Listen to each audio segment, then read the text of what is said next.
Cipher या जिस कागज़ के ऊपर वो कह रहे हैं ये क्लासीफाइड डॉक्यूमेंट है, उसको डी क्लासीफाई करने का हुक्म तो कैबिनेट ने उस वक्त प्राइम मिनिस्टर इमरान खान की सरबराही में कर दिया था।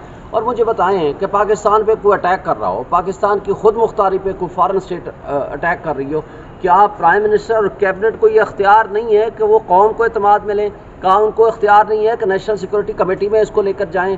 क्या उनको इख्तियार नहीं है कि उसके ऊपर कमीशन बनाएं?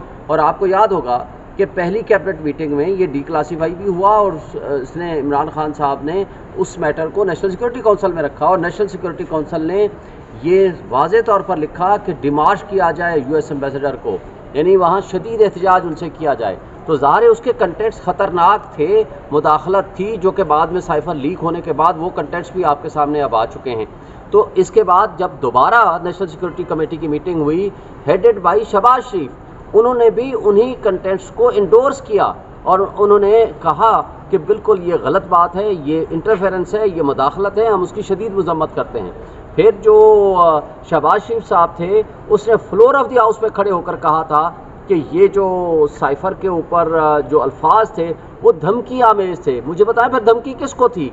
धमकी इमरान खान के लिए थी, धमकी पाकिस्तान को थी कि जनाब आप इमरान खान को हटाएं और अगर आप नहीं हटाएंगे तो बल पाकिस्तान नताज भुगतने के लिए तैयार हो जाए और अदम एतमाद को कामयाब कराएं। मुझे बताएं फिर अदम एतमाद के बेनिफिशरी कौन थे? फिर क्राइम होता क्या है, मुदाखलत और साजिश होती क्या है? यही तो है।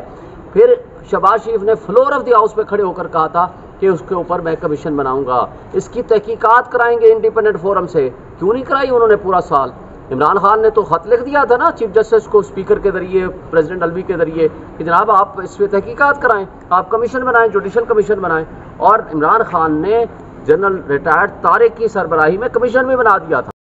शुएब शाहीन साहब कल एक अहम press conference Islamabad press club में शाहमूद कुरैशी के साथ, जैसे ही वो बाहर आते हैं आप बच गए, शाहमूद कुरैशी साहब गिरफ्तार हो जाते हैं, क्या रीज़न होती है ये? देखिए ये तो सबको नज़र आ रहा है, अभी हमें बताएगा, कल तक तो हमें नहीं पता था किस मुकदमे में उठाया, क्यों उठाया और किस केस में उठाया।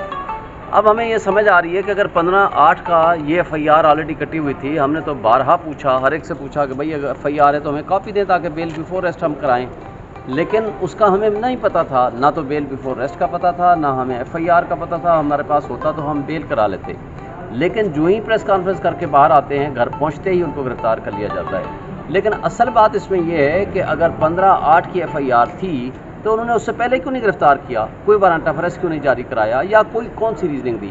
बेसिकली उनको ये नज़र आ रहा है कि शाह महमूद कुरैशी इमरान खान का साथ छोड़ने के लिए तैयार नहीं है। जब साथ तैयार नहीं है तो उन्होंने शायद कुछ ना कुछ अपना जोर लगाया होगा जो वो कामयाब नहीं हो सके। कल जो ही उन्होंने प्रेस कॉन्फ्रेंस की है फौरी बाद उनको गिरफ्तार कर लिया। ये पॉलिटिकल विक्टिमाइजेशन तो सामने नज़र आ रही है और के वोटर की नज़र में नफ़रत फैल रही है और वो नफ़रत का इजहार वहाँ जा कर के बैलेट के ऊपर होगा और वो बल्ले पे और PTI के उम्मीदवार को वोट देंगे। इस वक्त तमाम तबके, हल्के, इलेक्शन कमीशन, हमारी इस्टेब्लिशमेंट और ये निगरान हुकूमत और निगरान हुकूमतें, ये सारे मिलकर जोर लगा रहे हैं किसी तरीके से PTI का वोट बैंक कम किया जा सके, लेकिन ये उसमें कामयाब नहीं हो सके, जिसकी वजह से ये इस तरह के हथकंडों पे उतर आए।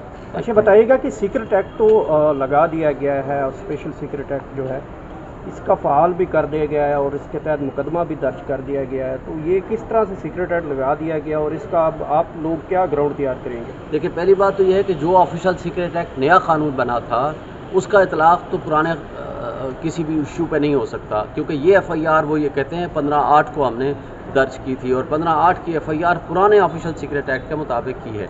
लेकिन पुराना ऑफिशियल सीक्रेट एक्ट भी हो और इसके ऊपर ये FIR बनती ही नहीं है। उसकी वजह यह है कि जिस साइफर या जिस कागज़ के ऊपर वो कह रहे हैं ये क्लासीफाइड डॉक्यूमेंट है, उसको डी क्लासीफाई करने का हुक्म तो कैबिनेट ने उस वक्त प्राइम मिनिस्टर इमरान खान की सरबराही में कर दिया था। और मुझे बताएं कि पाकिस्तान पे कोई अटैक कर रहा हो, पाकिस्तान की खुद मुख्तारी पे कोई फॉरेन स्टेट अटैक कर रही हो, क्या प्राइम मिनिस्टर और कैबिनेट को ये इख्तियार नहीं है कि वो कौम को एतमाद में लें?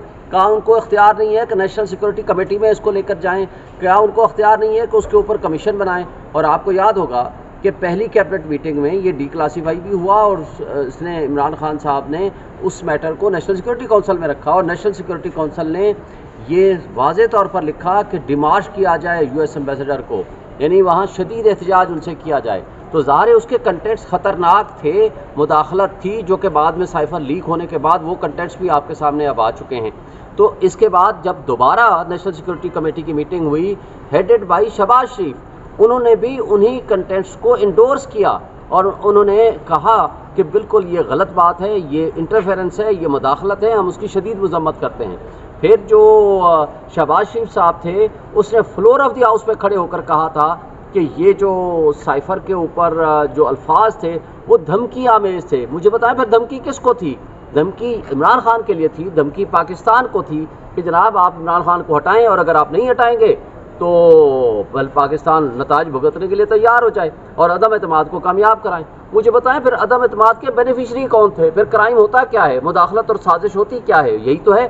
پھر شہباز شریف نے فلور آف دی ہاؤس پہ کھڑے ہو کر کہا تھا کہ اس کے اوپر میں کمیشن بناؤں گا، اس کی تحقیقات کرائیں گے انڈیپینڈنٹ فورم سے۔ کیوں نہیں کرائی انہوں نے پورا سال؟ عمران خان نے تو خط لکھ دیا تھا نا چیف جسٹس کو، اسپیکر کے ذریعے، پریزیڈنٹ الوی کے ذریعے، کہ جناب آپ اس پہ تحقیقات کرائیں، آپ کمیشن بنائیں، جوڈیشل کمیشن بنائیں۔ اور عمران خان نے جنرل ریٹائرڈ طارق کی سربراہی میں کمیشن بھی بنا دیا تھا۔